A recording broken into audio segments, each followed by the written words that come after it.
caliente les haya dado un poquito de fuerzas en este frío. Aunque aquí estamos bien, ¿eh? En la sala de conferencia estamos bien. Y quiero agradecer, por supuesto, a Rocío, que nos va a presentar. Tiene una suerte increíble porque nuestras dos ponentes, Guilén y Aurélie, no pueden estar hoy con nosotros. Entonces, Rocío, hemos transformado esta mesa en conferencia plenaria. No, no, por favor.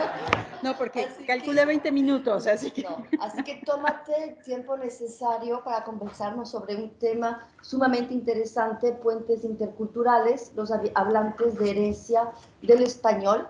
Y Rocío Fuentes es docente investigadora de, y perdón por mi acento en inglés, el Central Connecticut State University. Y te dejo la palabra. Muchas gracias. Bueno, pues gracias al comité organizador, es un placer estar aquí con ustedes.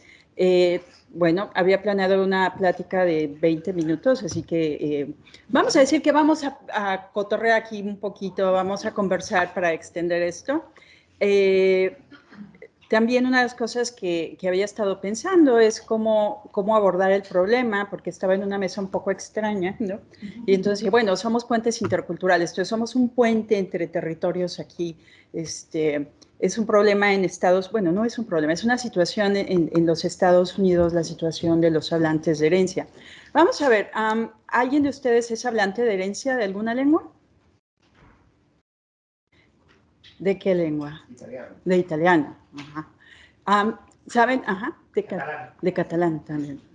También catalán. ¿No?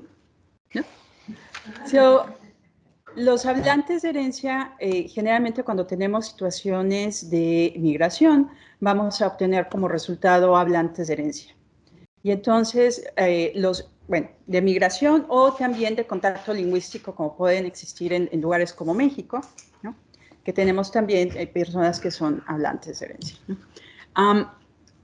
En los Estados Unidos es una situación prevalente, ¿no? Porque resulta que esto ha estado sucediendo por los últimos, ¿qué les gusta? Desde la conquista, vamos, ¿no? Estamos hablando del siglo XVI, básicamente, y después con el anexamiento de los territorios. Entonces, los hispanos nos cruzó la frontera, ¿no? Entonces, ahí está el problema. Y ha estado sucediendo y lo estamos viendo cada vez más. Y eso trae consecuencias dentro de las escuelas bastante serias y también a niveles de política educativa, por supuesto. Que en los Estados Unidos, como ustedes saben, bueno, es básicamente un desastre porque la Secretaría de Educación a nivel federal es básicamente inexistente. O sea, sí existe, pero no. Porque todo se refiere a los estados con pequeña, ¿no? Y dentro de eso a los distritos escolares, y los distritos escolares literalmente pueden hacer lo que ellos quieran, ¿no? Entonces, solamente para ponerles un ejemplo, cómo se determina si los chicos hablan suficiente español para recibir algo que se llama Seal of Biliteracy, ¿no? Depende del examen que utilicen del dominio de la lengua de un distrito al otro. Y las diferencias son enormes y entonces ahorita estamos en ese problema tratando de determinar qué significa tener suficiente dominio del español para recibir este sello, ¿no? Entonces es complicado, pero bueno, ahí vamos. Entonces, en ese trabajo vamos a explorar las aproximaciones pedagógicas más comunes en las clases de español hereditario y se argumenta a favor de un enfoque intercultural, lo cual aquí en Europa parece como ya lo hemos estado haciendo desde hace mucho tiempo, pero realmente no en los Estados Unidos. Y bueno, entiendo esa, ¿no? Incredulidad con respecto a esto, ¿no? Desde esta perspectiva, las clases de herencia tendrían que establecer puentes con las de los alumnos angloparlantes para poder desarrollar un diálogo que facilite el desarrollo de las habilidades interculturales de los dos grupos, pero en especial las de los hablantes de herencia, ya que se involucrarían en un proceso que les ayude a entender conceptos de su primera cultura para traducirlos a la segunda. A través de este proceso de diálogo y mediación, se ponen al centro aspectos de justicia epistémica y social y se ejercita la agencia de los estudiantes de español hereditario y además de las comunidades, porque obviamente están involucradas las comunidades. De acuerdo al Census Bureau de los Estados Unidos, los latinos alcanzan el 19.1% de la población total en el 2022. Estamos creciendo y muy pronto vamos a ser la minoría más grande. Estados Unidos va a ser un país de minorías. Si quieren explicar de dónde viene Trump, de aquí. ¿No? Aquí viene todo esto. A pesar de la fuerte presencia latina en el país y en el sistema educativo, el español no ha sido reconocido como la segunda lengua de los Estados Unidos, sino que se vive un constante desplazamiento lingüístico que se está haciendo cada vez más grande. Los jóvenes nacidos en este país tienen un mayor dominio del inglés. Si ustedes ven los resultados del Pew Research Center, alrededor del 94% de los chicos nacidos en los Estados Unidos son dominantes en inglés ya.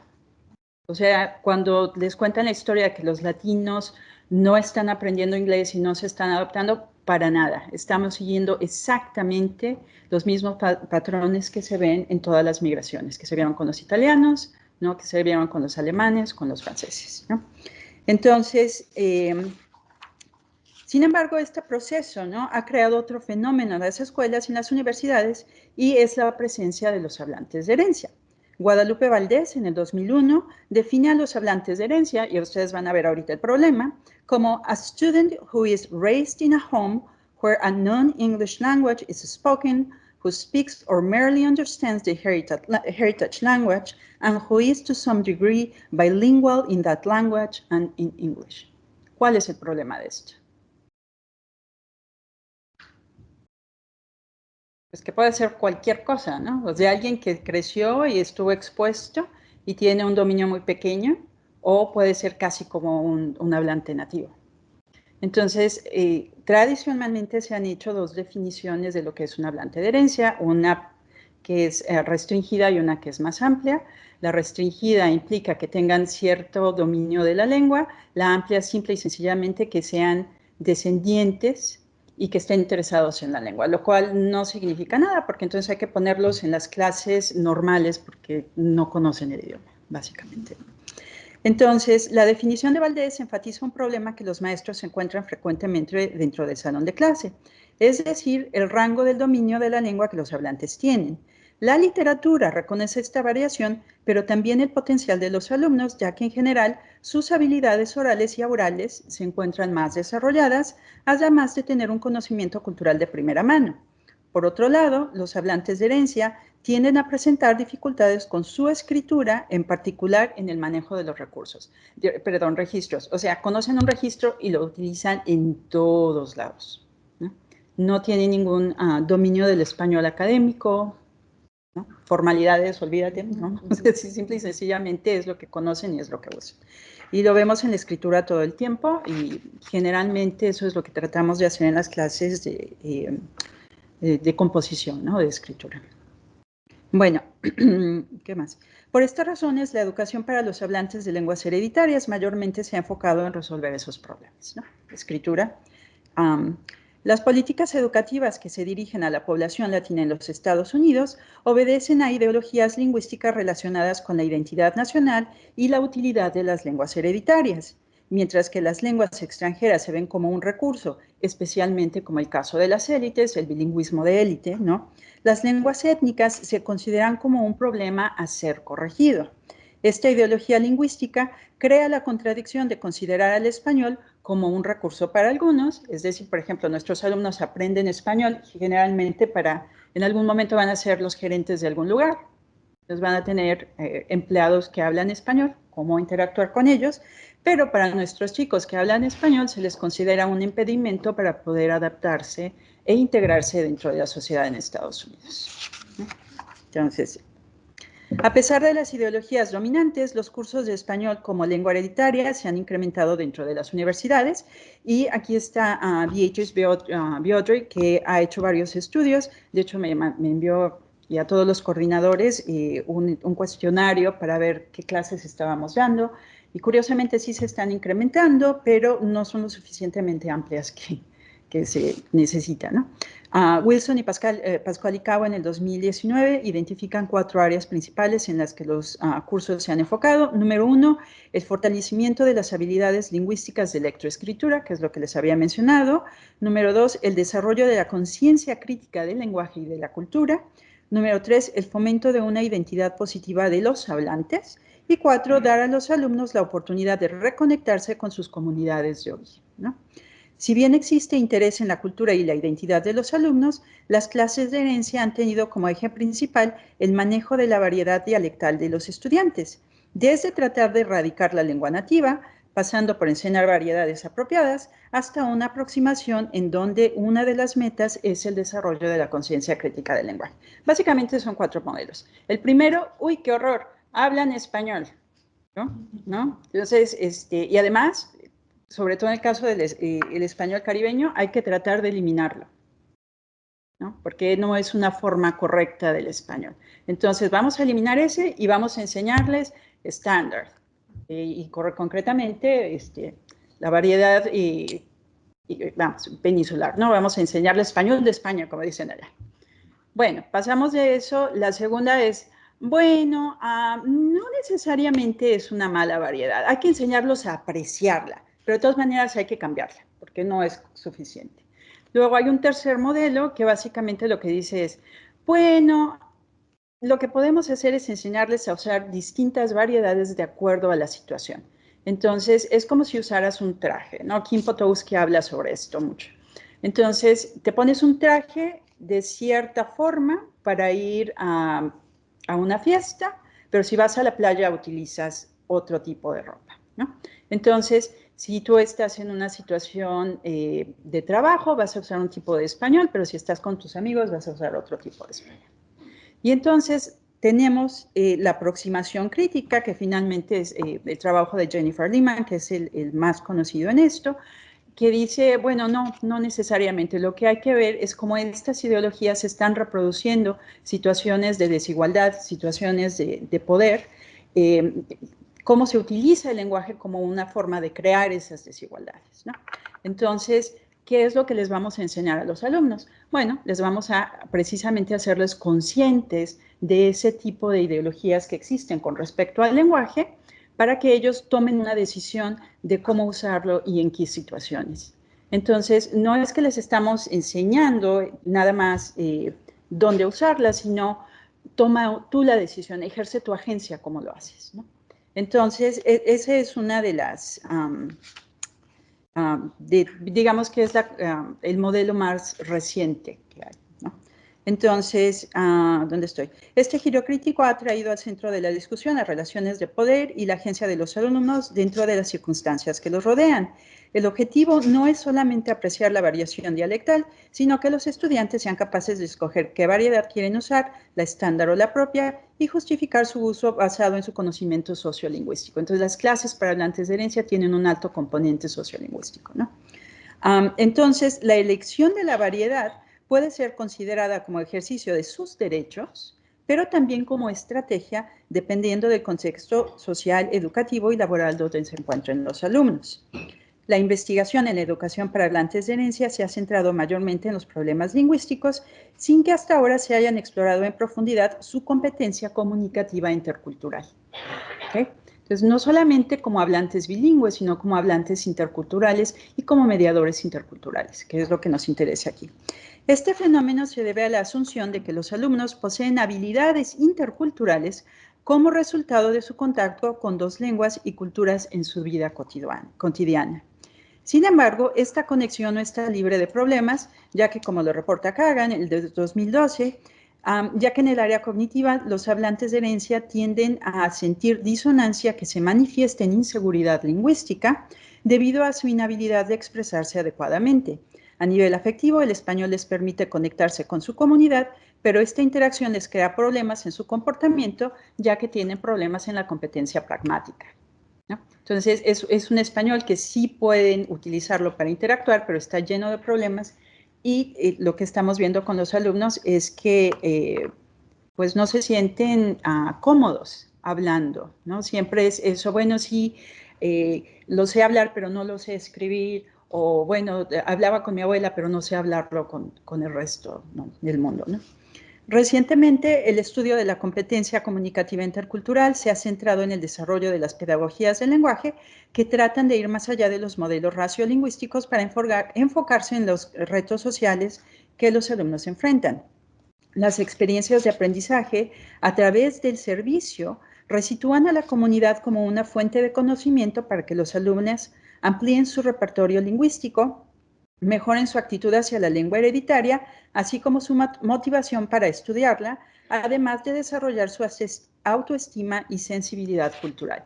Entonces, en los Estados Unidos, no sé qué tan frecuente sea aquí en Europa, pero existen cursos en donde los chicos, un componente bastante fuerte es salir a la comunidad y hacer algún tipo de servicio. En el caso de los hablantes de herencia, generalmente es de traducción o interpretación.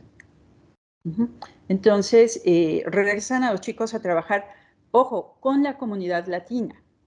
Entonces, básicamente están traduciendo o interpretando de latinos para latinos. No es hacia afuera de la comunidad, ¿no?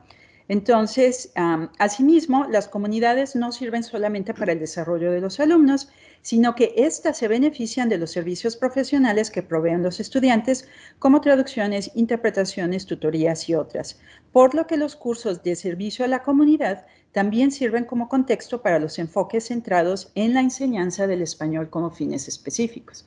Entonces, hemos estado pasando de un modelo de servicio a la comunidad a un modelo donde se desarrollan habilidades profesionales. Entonces, bueno, finalmente los estudios en el extranjero también han sido explorados como maneras de desarrollar las habilidades interculturales de los alumnos, especialmente en los que se refieren al ajuste intercultural en los países anfitriones. Pero de eso hay bastante poco, realmente no hay demasiado. A pesar de estos avances, todavía es necesaria una pedagogía diferenciada para el desarrollo de las habilidades comunicativas interculturales de los hablantes de herencia. Si a estos se les considera como puentes interculturales, entonces es necesario pensar las implicaciones sociales y pedagógicas que esto tiene. Liddicoat argumenta que más allá de la resolución de problemas, la mediación intercultural es una actividad que crea significados en la diversidad.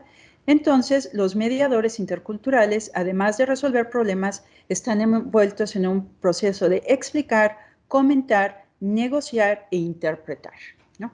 Entonces, es realmente mucho más allá que solamente hacer traducciones puntuales en interacciones concretas, ¿no?, dentro y fuera de la comunidad. Las aproximaciones educativas que enfatizan el uso del español enfocado en habilidades profesionales ciertamente facilitarían esos procesos de mediación intercultural.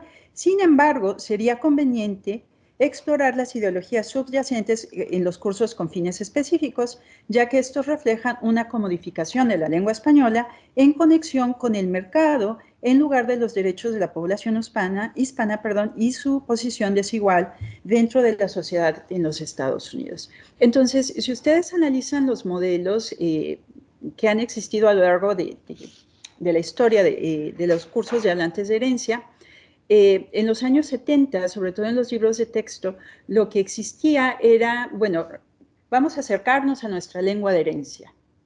Y es la época de Brown is Beautiful. Entonces, ¿cuáles son los derechos que tienen? ¿No? ¿De dónde venimos? ¿Cuál es nuestra historia? Y ahora, en los últimos, ¿qué serán?, 10, 15 años, realmente es cuáles son tus habilidades profesionales, cómo te vas a enmarcar dentro del mercado, ¿no? Entonces, esta es una desconexión bastante grande porque tiene una población minoritaria, oprimida, dentro de un territorio que históricamente, bueno, le pertenecía a México, del sur y sureste de los Estados Unidos, pero también tiene la migración puertorriqueña, sobre todo en el área de Nueva Inglaterra, donde nosotros estamos, ¿no?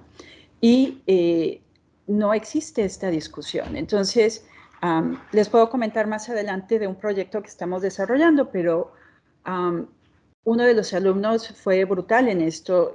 Tenemos alumnos puertorriqueños y lo que nos dijo fue: a nosotros nos quieren para la guerra, pero no quieren saber nada más de nosotros, ¿no? No quieren saber cuál es nuestro español, cuál es la historia que hablamos. En la escuela no hablan de nuestra historia, ¿no? Entonces, eso es muy, muy problemático y se refleja cómo usamos el español. ¿no? Entonces, si es una habilidad profesional o otra de los historiadores, por llamarlo así, de las ideologías del lenguaje dentro de los cursos de herencia, lo que dice es, se corresponde con las necesidades de seguridad dentro de los Estados Unidos. Entonces, por ejemplo, hay ahora lenguas como el chino, como el árabe, ¿no? Que son lenguas críticas, que se necesitan por la cuestión de la seguridad, que se están tratando de impulsar. El problema es que, por ejemplo, para enseñar árabe necesitas un lugar donde puedas poner a tus alumnos, tus student teachers, ¿no? Que van a hacer sus prácticas, pero no tenemos eso. Entonces, básicamente llega el ejército y trata de reclutar a todos los árabes como lingüistas, ¿no? Entonces, nuestros cursos de árabes tienen ese problema. Así que, bueno, anyway. Los esfuerzos de los enfoques críticos en la enseñanza de las lenguas de herencia se concentran mayormente en desarrollar la conciencia crítica del lenguaje, como lo había anotado anteriormente, para que el alumno entienda el contexto sociolingüístico en el que se encuentran inmersos y cómo las desigualdades en el poder determinan las jerarquías lingüísticas.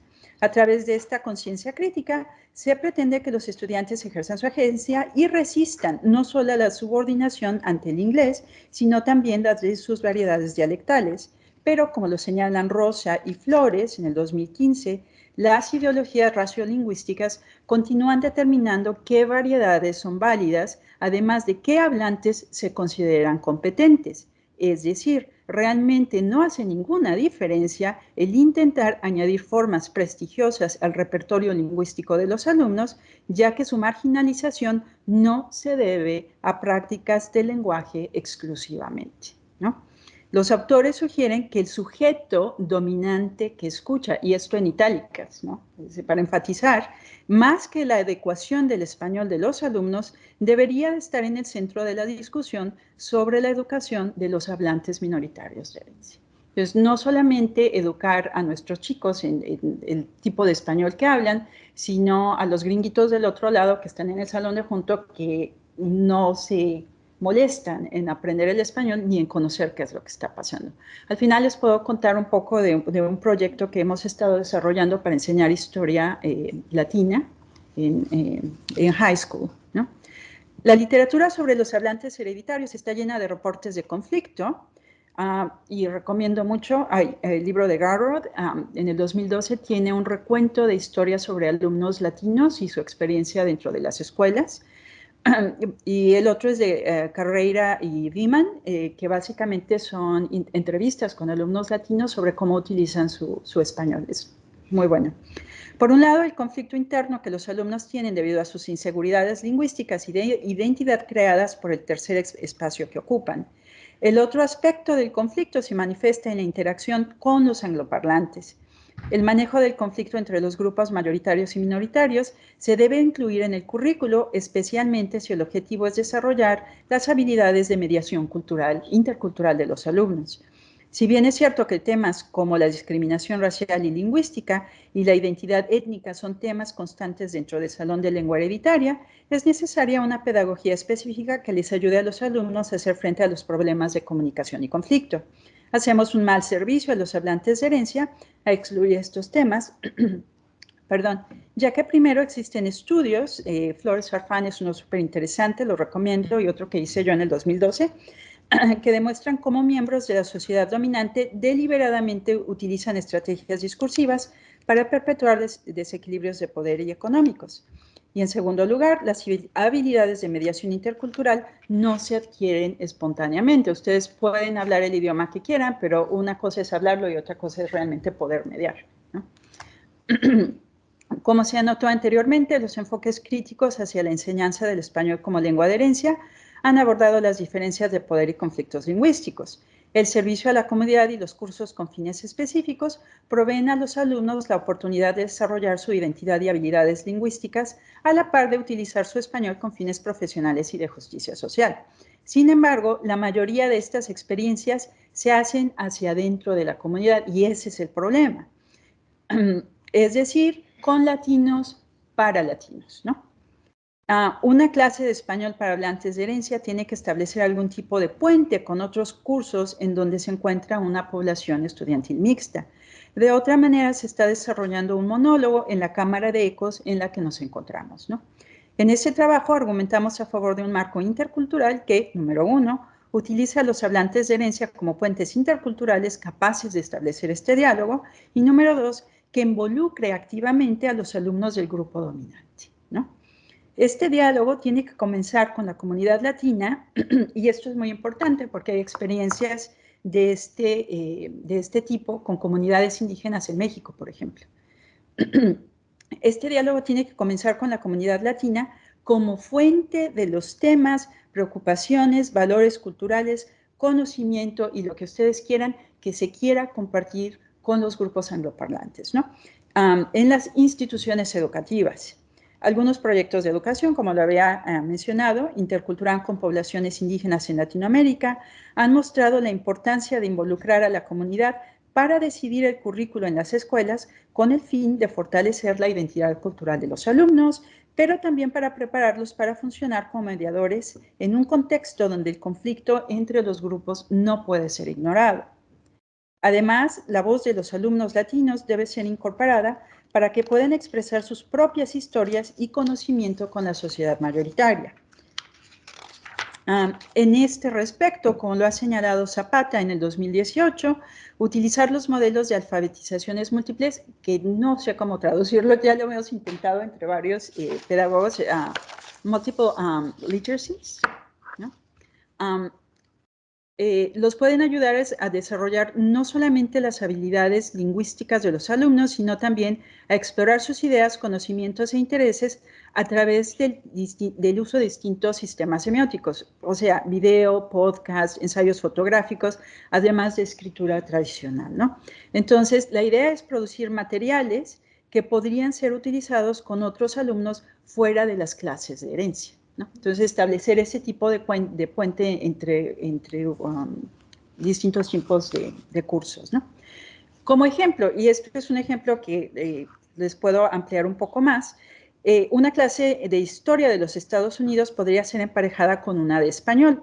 Los materiales producidos por los alumnos de español hereditario, con temas elegidos por la comunidad y por los propios estudiantes, podrían ser usados para enseñar la historia concerniente a la población latina. De esta manera se podrían evitar las versiones oficiales de los libros y escuchar las historias de los alumnos latinos que quieren contar con respecto a su identidad, a su cultura, las luchas sociales.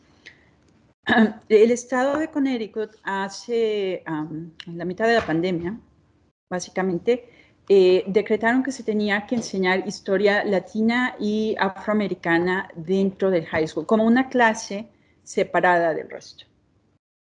Ese realmente es el primer esfuerzo y además no es una clase obligatoria, es una clase electiva. Entonces, toman una clase de historia sobre los Estados Unidos, pero la población puertorriqueña en algunas escuelas es básicamente el 80%. Y básicamente no hay clases sobre eso. Y lo que han hecho en otros casos es quitar las clases de español como lengua de herencia para poner inglés como segunda lengua. Entonces estamos tratando de borrar toda la historia, toda la identidad lingüística, la identidad cultural. Nosotros, dentro del proyecto que tenemos en la escuela, hay un proyecto de investigación en el que trabajamos con murales, porque tenemos un mural que retrata la historia del Caribe, en especial de Puerto Rico, porque el autor es puertorriqueño, y lo que hicimos con ese mural es aproximarnos a él desde el marco de las alfabetizaciones múltiples y dejar que los alumnos primero aprendieran a analizar el mural utilizando el lenguaje pictórico y después que ellos mismos produjeran una crítica al mural, y la idea era que construyéramos otro mural. ¿Qué fue lo que resultó? Que los alumnos estaban fascinados con el mural cuando el resto estábamos horrorizados porque básicamente era como lo que podemos comprar en una tienda para turistas. O sea, todos los estereotipos que se os ocurran, ahí estaban, ¿no? Pero los alumnos estaban fascinados con el mural porque la conexión con Puerto Rico, la comida que estaba ahí, las personas que veían, Bueno, chicos, pero es que hay un problema con la representación de las mujeres. Sí, sí, sí, pero de todas maneras, mira, esta parte de la historia. Bueno, ¿por qué esa actitud hacia el mural? Porque había sido completamente borrada la historia de Puerto Rico dentro de las clases en lo que sería aquí el liceo, básicamente, ¿no? Entonces, a pesar de que ese mural a nosotros nos parecía espantoso, a ellos les parecía bellísimo porque estaban ellos pudiendo utilizar eso para llevarlo a las clases de historia. Entonces, ese precisamente es esa conexión, es ese puente, ¿no? Entonces, la idea no es que nosotros les digamos a los alumnos cómo criticar el mural, es que ellos presenten lo que ellos quieren decir sobre ese mural con la clase de historia. Y esa es precisamente la segunda parte de la investigación. Entonces, ¿qué es lo que ellos quieren contar? ¿Cómo lo quieren contar? ¿No? Y la otra parte es básicamente regresar a la comunidad de donde vienen y preguntarle, pueden tomar como pretexto este mural, ¿qué historias te gustaría contar sobre esto? Es un problema de justicia cognitiva, no solamente un problema de justicia social, ¿no? Y como ustedes saben, el conocimiento de las comunidades, de los pueblos, muchas veces está codificado en cosas como mitos, como canciones, como el proyecto de comida que van a hacer ahora ustedes, ¿no? Todo ese conocimiento está allí. Entonces, ¿cómo llevamos eso dentro de los salones donde está lo que se llama el mainstream, ¿no? Que no hablan español? Y que muchas veces, o la mayoría, no están interesados en hablarlo, ¿no? Otro proyecto que desarrollamos ahora un certificado en enfermería para que los chicos aprendan a hablar español y puedan trabajar como intérpretes médicos. Básicamente es, bueno, regresen a la comunidad y vamos a investigar cuáles son los conceptos de salud que existen en la comunidad hispana, ¿no? Medicinas tradicionales, enfermedades tradicionales, ¿no? Porque a ver cómo curan un susto, ¿no? Pasando del huevo. Pasando de huevo, ¿no? ¿No? Pero eso es parte importante que se debe recuperar, ¿no? Si ustedes ven los manuales que existen para que los chicos aprendan español médico, básicamente lo que les dice es, para los latinos la familia es muy importante. Ok, también en Estados Unidos la familia es importante, no nada más para los latinos, ¿no? Pero ¿qué más? Entonces, esta conexión que debe existir con la comunidad, con los hablantes de herencia, porque definitivamente sí tienen un pie en un lugar y en las dos culturas, nos pueden servir como ese puente.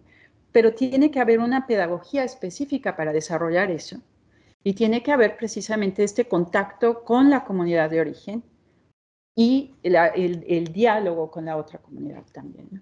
Entonces, eso es básicamente lo que estaremos desarrollando en los próximos años. Ahora, en abril, tenemos una conferencia para maestros de historia y maestros de segunda lengua en la que vamos a tratar precisamente sobre mujeres. Juan Carlos nos va a presentar ahí sobre mujeres intelectuales y creadoras latinas, caribeñas y latinoamericanas.